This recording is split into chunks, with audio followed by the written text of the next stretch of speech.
Mr. Tsanga, welcome to the Sunrise Breakfast. Thank you so much. Good morning, dear viewers. All right. To get the ball rolling, there's been a lot of excitement, especially on social media. We've seen quite a number of positive remarks coming through in as far as this particular achievement is concerned. Just how significant is this fact that we've managed to now restructure the Eurobond? Well, this is actually a very good complementary effect to the economic fundamentals, and much more, it's a milestone achievement for Zambia. To begin with, the Eurobonds were quite very tensy on our debt portfolio in terms of negotiation. Much more so because of the nature as well they tend to be, because of capital market sort of conditionality that are attached to the Eurobonds. And obviously we are also coming from a point where we had a lot of overeating factors together with the debt issue. And coming to this logical conclusion, it makes something better for us to actually foster recovery process in this nation. Yes. When we look at the sentiments that are coming through from especially a section of society that says that with the deals that we have signed so far, that government has made, it seems as though national interest is lacking in a sense. When you consider, for example, the Mopani deal, where we have a stake of 49% as opposed to the 51% that International Holdings is currently sitting on. What would be your view of really the interest within the rights of the people in as far as these particular deals are concerned? Okay, maybe the beginning point would be, I think we need to also detach ourselves from politicizing much of the economic fundamentals that we are working around with. If I particulizing the issues to do with the Mopani, we have seen that there's been a lot of shadow boxing around, mining activities, policies, and so forth. So coming to some logical conclusion of certain deals, like in the case of Mopani, yes, it may have a lot of questions because somehow it could not pass through the parliamentary pass out. But again, also looking at the conditionality that the economy was actually working out, and or has been even working out, we needed to have a speedy, process of trying to make sure that we have a substantial investors coming into the mining asset and ensuring that we start now making some good economic gains from there.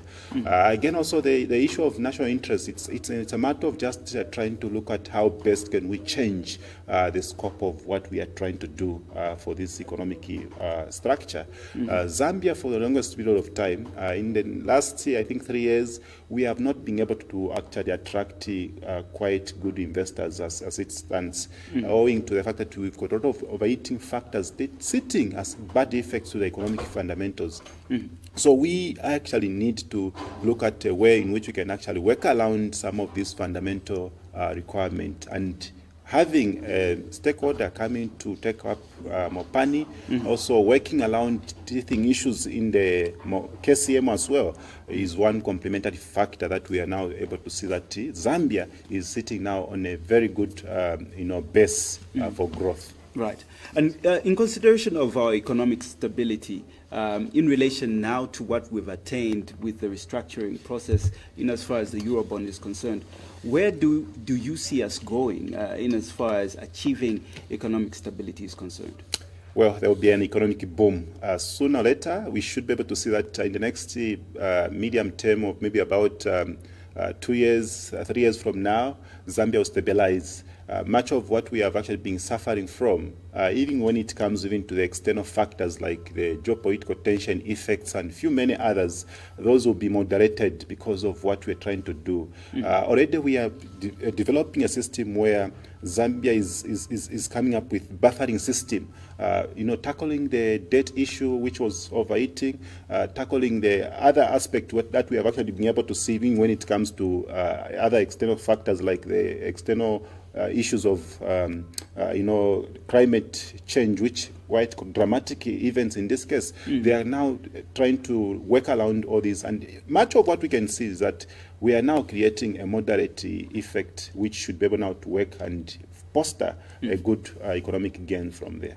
Yes. But I think just to come on board with all the explanations, to bring it home and to the benefit of the mere Zambians, is to what the conditionalities with what time frame they will take effect. Because the president said now the recovery plan is back on track. Meaning before these negotiations and agreements, it was hard and we are going off tangent. Now it says we're back on track. But in terms of the effect, when do we get to see the country aligning itself to these particular agreements? Okay, so as I hinted earlier on, I mentioned to say in the medium term, we should be able to start recording good substantial effect. What we have actually been able to see is that Zambia was sitting on a different set of bad effects. So debt was one of the biggest thing on the cake, meaning that if you are to look at the ingredient factor around this bad effect, the debt portfolio is one of the complementary effect, which was even making a very strong filter through to many of this vertical of the economy. So now coming to tackle it in this way, it now tells to say that even Zambia's debt carrying capacity is made lighter, and much more to tackle the the Eurobond, which was quite tensy. It's now tells us to say that we are now getting to a better position, even to actually foresee some of the things. You mentioned of coming back home. We are talking of now reducing the pressure that was experienced in the financial market. We had the situation where there was fatigue within the financial market. That's the reason why the repercussions of dollar kwacha was actually being seen from that angle. So meaning that we are now moderating the good effect within the forex market. We are moderating the good effect around many other sectors of the economy. Even when it comes to the aspect to do with the international relationship, obviously we're talking of now creating a very good market confidence, which means the credit rating will be sitting on a good platform. And much more also, when it comes to the domestic market, we will not be able to start fighting, inflation the way we have actually been fighting, because obviously we will talk of the moderate interest rate that will also be trickled down to the cost of doing business. So all these factors were intertwined in a way. So what we are trying to see is that we are creating an atmosphere which is coming with a cooling agent, and this is what is happening on the table. Yes. Is there a correlation? Is it a coincidence that I think in 72 hours, this is when we're seeing huge announcement in terms of the investment in the mines, and also on the other side in terms of unwrapping up this particular debt? Is it a coincidence? The debt issue is also mental appreciation, which maybe I would tell you to say that as we speak, Kwacha has actually started responding to this, despite not having a fundamental support in terms of productive sense, but just that announcement is sentimentally, appreciating the Kwacha.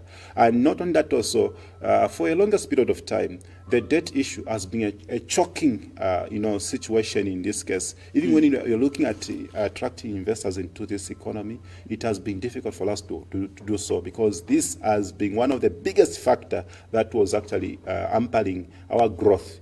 So now that we have taken away in this, even if it is exposed to some sort of moratorium, meaning that the terms of payment, the duration and all that, and even the terms of conditions have actually been shaped. So meaning that we are creating a breathing space even on the budget itself. And for the past 2 years, our budget has not been settled. So with this one, even now, coming up with the next budget, which is coming in 2025, we are certain that even the sinking fund will be able now to sit very well into this. We haven't had sinking fund for the past 2 years. So now with the moderation that we have made around the debt reconstruction issue, we'll be able now to see how we can now, accommodate the sinking fund under general supply or under general terms of payments. Yes. Where does this particular development leave us with our other international creditors? We do know that in as far as debt is concerned, the Eurobond is just but one of the various ones that Zambia is yet to still uphold. We still have debt with China, for example. So where does this leave us with the international community, really? And really, what does it mean for them, us having to acquire this? Of course, during the process of negotiation, we have developed also a public management act, which actually now entails how we should be able to contract the future debts.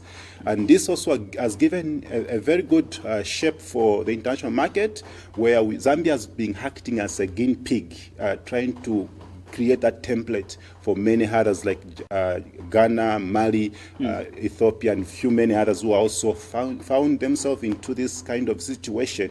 The current situation, Zambia seems to be leading the pace, and this is what is actually posing to the international market, creating that confidence to say, look, if it has worked for Zambia, it can also equally work for Ghana, who are also in the same situation. All right.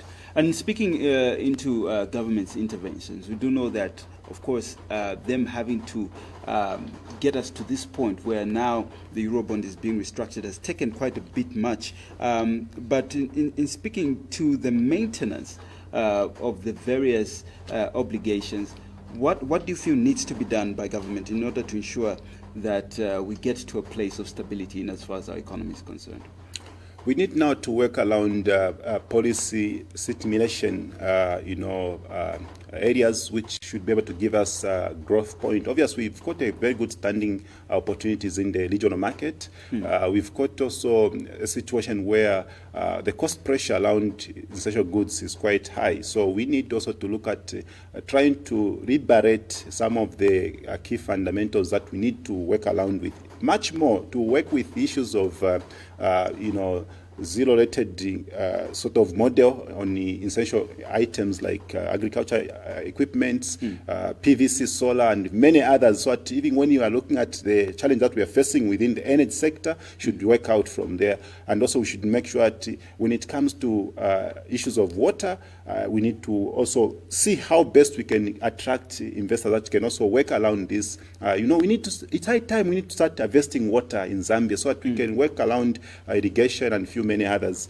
So basically also when it comes just to stimulating the growth situation of this economy, we need to look at all different assets of views around policy, trying to most like work around those policies that have actually not been able to work out for us.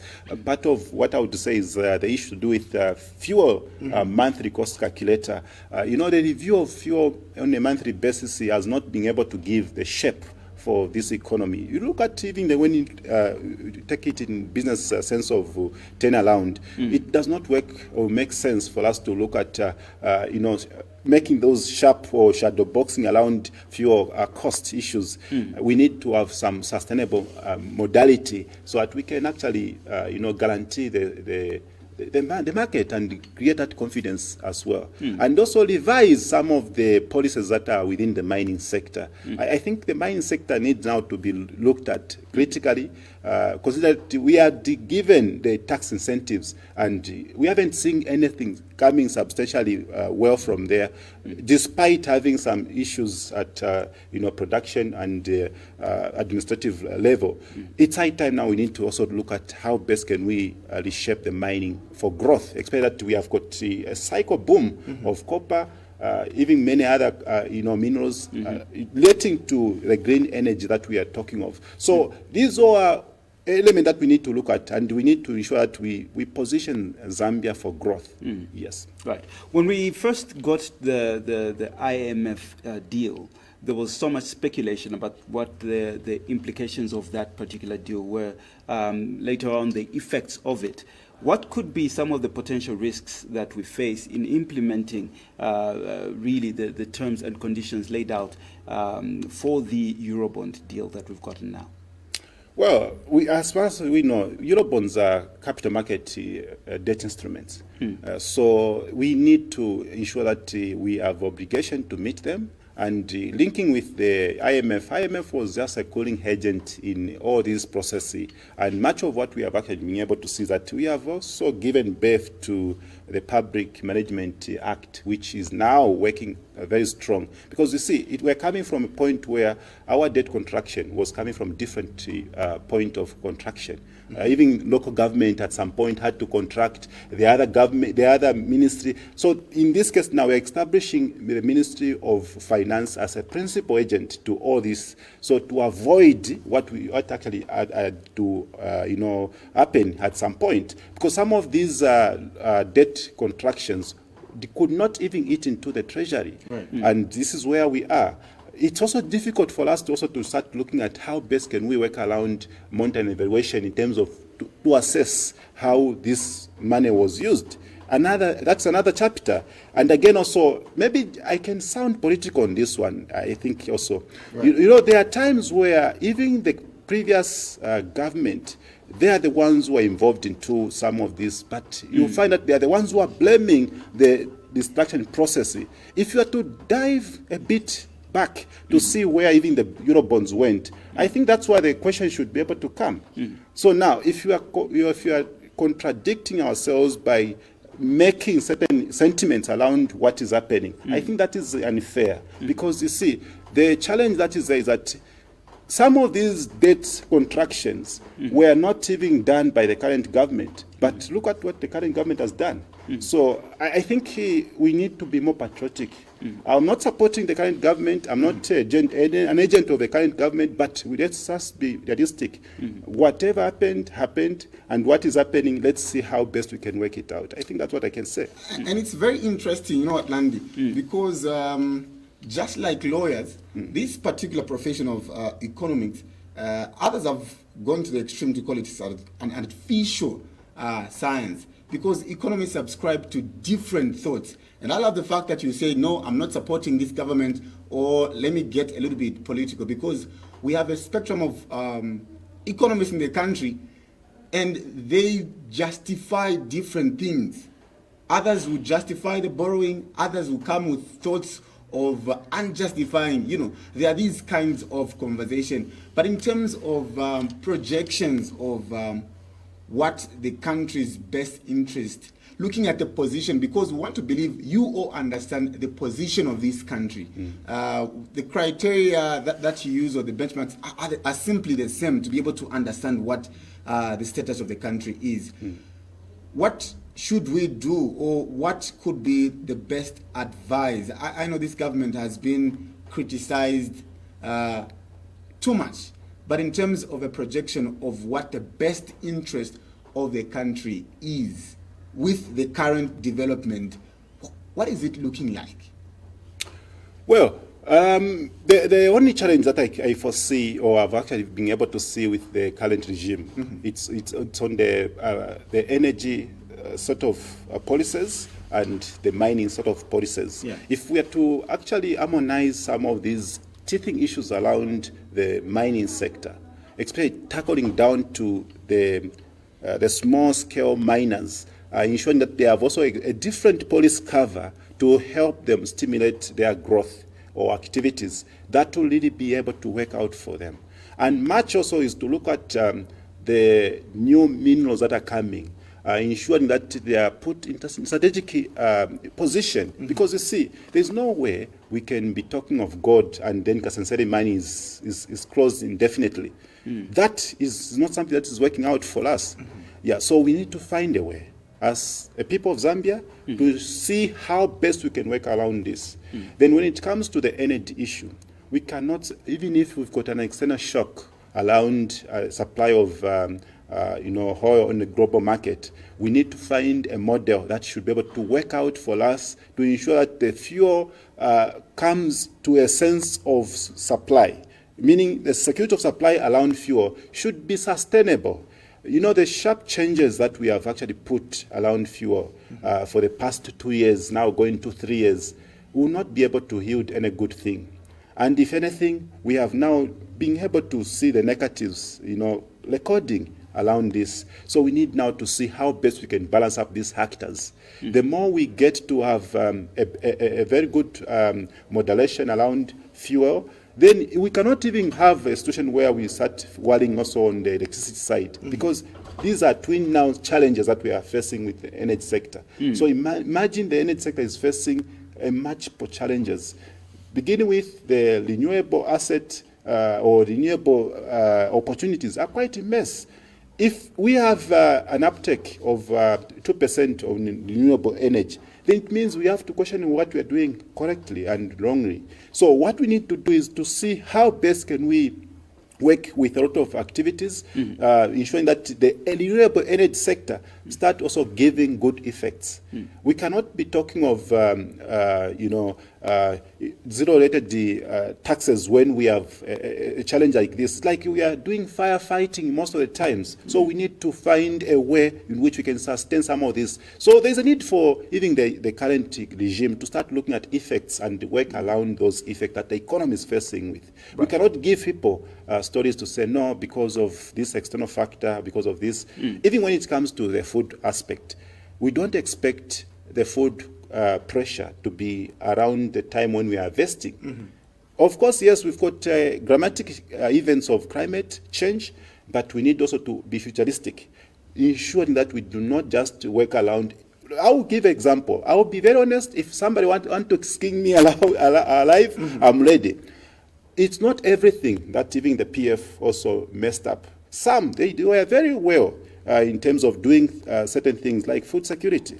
We need strategic means in which we can have at least 3 years of reserves. We need to look at all those things. So some of the things that the current government is doing might also be wrong. Other things also that the PF did might be wrong. So the only challenge that I'm putting to a Zambian there is, let's be patriotic, regardless of the political jacket. Right. This has really given us a very bad shape to our economic growth. Each time when you talk of political issues, and it even goes down to what I can even say to you people in media, you have more chunk of political news compared to business news. Let's also encourage business news to be more so that we can actually interplay into that. It's high time we stop politicizing the economy, and we'll be able to see how best we can take up positively from that angle. Right. In speaking back again of the Eurobond restructuring deal, we've been given an allowance of 3 years before we can start to repay. Just how significant is this time period, and what are the effects, direct effects that will affect especially the average Zambian in this case? Okay, so we know that our budget, outline has got a part where we do social protection, and we know that to have a very good beefed up, figure around social security, cash. You've heard of social cash transfer, FISIP, and all these. So be able to now moderate with a good amount to ensure that we make a good volume in terms of turnaround, and much more also is to have that breathing space where part of what we needed to pay in the next 3 years can be allocated to beef up some of the other things like education, health, and many others. So this is what is going to be a direct effect. In so doing, when you are health, by ensuring that the government has allocated good, health portion in terms of medicine and many others, then we are also going to make money. So you only make money when you are health.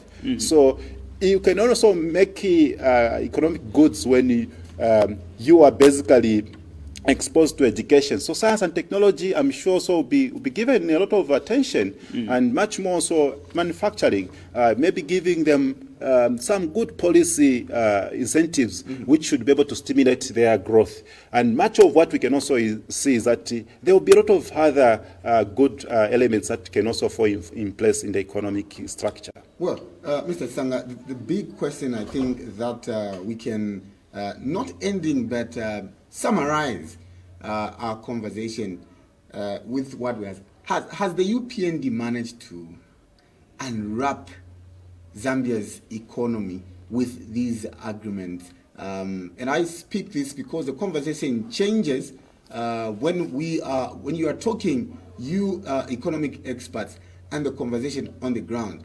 it's because we do have a number of listeners, followers that may want to understand it at their level. When we speak of these conversations, speak of the macroeconomic indicators, the inflation rate, sometimes, I dare say, it's hard to understand. It's hard to understand. But with the current development, is the Zambia's economy going to take a shift? Okay, the challenge is I always fail to answer questions that are politically inclined, but I may be forced to say certain things in a political way. Obviously, I'm not a politician as well. Mm-hmm. The bottom line is what we speak in terms of policies, in terms of whatever happens in the economy, yes, are basically impacted by the infusion of political system. Mm-hmm. So now, what I'm trying to say is that the 2021 up to 2026 was already considered to be a bumpy road. Regardless of a different political jacket, who could have actually been ushered in the office. If it even was a PF, it was going to be the same. So the issue is it is how the effects have actually been moderated. Thankfully, with the current government system, we have seen that there hasn't been too much of political policy inconsistency, mm-hmm, which we actually experienced in the past. That also has been moderated. The current stakeholders, they have tried in every way possible to see how best they can bring back the economy to the way it's supposed to be. Look at where we're coming from. We're coming from the electoral effects. We're coming from COVID. We're coming from the geopolitical tensions of Russia, Ukraine. Yes. They're coming from different factors. So some of these things were strongly interplaying into this. And even when you look at the debt issue, was quite a very big stake. So congregating all these factors, what I would say is that, yes, the current government, the current stakeholders, they are trying their best level to actually pull us out of where we're coming from. And it could have also been maybe the different story with the previous regime. Mm-hmm. But the bottom line here is everyone is playing the part. And what we need, maybe I can mention here, is that the current government should also find a listening, listening here. Even from the political side of politicians, like the opposition and all that, I think we need now to congregate our ideas on the table to see how we can pull ourselves from the current economic quagmire. Because you see, the challenge that is there is that it cannot just be you to make a solution. It needs another person. So we have an obligation to ensure that we bring the ideas on the table together, and then we pull Zambia out of this. We need a unit of purpose. We need to work together as Zambians. We don't need to look at political lens. We need to look at Zambia at interest. And this is what we need to create. If we are all blaming each other, who is going to bring development in our midst? And this is the reason why Zambia, for the longest period of time, it keeps on changing like that. If you happen to be a president today, you want to change the policy, we should stop that. What we need to do is now, let's all our ideas, development ideas, embed them in the National Development Plan, so that even if you come, there will be minor changes, but we still go forward. That's what we need as Zambians. We don't need to look at changing a political system, changing policies, framework, and all those things. We need to soldier and see how best we can put Zambia on the world map. And Zambia's got a lot of advantageous features to win. And we are actually the best country with a lot of resources. We are underutilizing agriculture. We've got about 42 million hectares, which is supposed to be cultivated. We're only using 15%. We've got the minerals that are being used in any transition. We are not utilizing. We don't have not even a machine that can turn into something valuable so that we can even sell locally. We need to look at that. We need to bring people that can start getting the